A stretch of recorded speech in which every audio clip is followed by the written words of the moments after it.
मला माईशिवाय दुसरं काही सुचतच नाही. मस्त. म्हणजे तेच माझं जे म्हणणं असतं ना, की जरा काळजी म्हणजे इनव्हॅल्युएबल बाई. म्हणजे आता माझी आई म्हणून असेल कदाचित, पण मला वाटतं जे जे तिच्या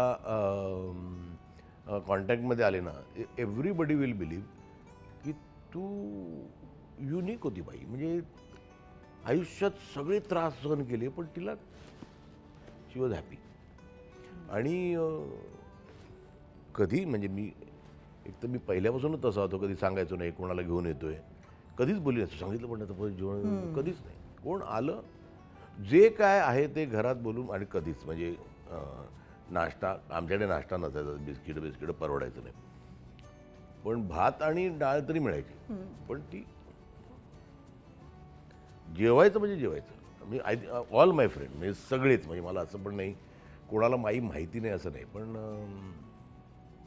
आई म्हणजे ती इनव्हॅल्युएबल होती. मी जराशी काळजी घेतली असतं तर ती she would have been more costlier than the world's costliest furniture.